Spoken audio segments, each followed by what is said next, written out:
So they basically created a market for somebody that was going to have to buy it off balance sheet other than the Federal Reserve, right? So they, Tether had to buy it. And so the Federal Reserve could shrink their balance sheet.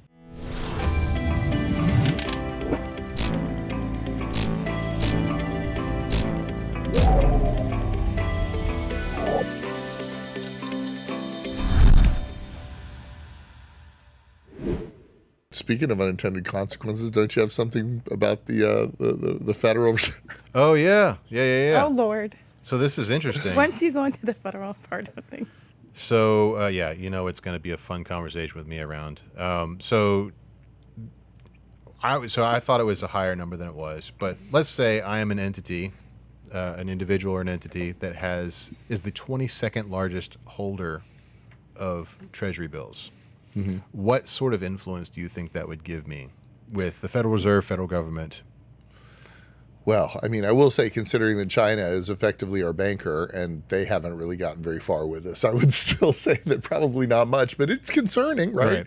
If it was a corporation and you were like 22nd. Yeah, the one corporation with a very monolithic and opinionated framework on U.S. banking. So the organization in question is Tether, the stablecoin provider. Tether, sure, yeah. I mean, they have a very opinionated framework on like what banking should be, and it looks nothing like what we have.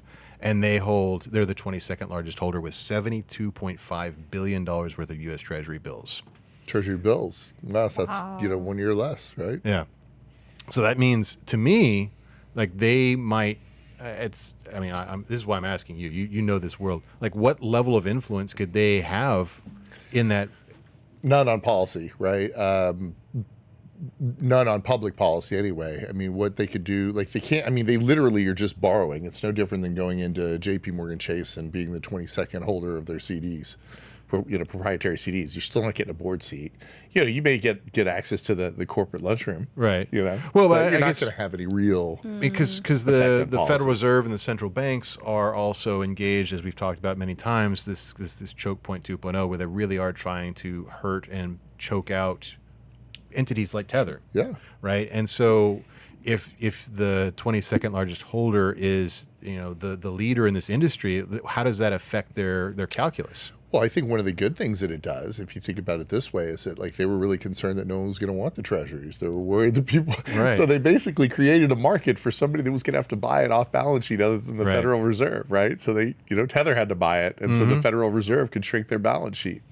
I mean, it was a direct result of a legal action against Tether that caused this to happen. The New York AG, New York has very stringent banking laws in general, but they also have something called the BIT license, which established a specific type of process for crypto companies many years ago, and they came under scrutiny for being somewhat less than transparent with their public audits at Tether. Right. And so one of the things they did an audit, and then it was revealed that a lot of the assets backing the dollar coin were corporate entities and corporate bonds, and they're saying no, you can't do that. Like that's not going to fly in New York.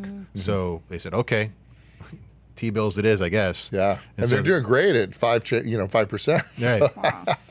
Hey, thanks for watching The Merge. We've got a ton more stuff for you to watch on YouTube, on Instagram, on TikTok, everywhere. Check us out.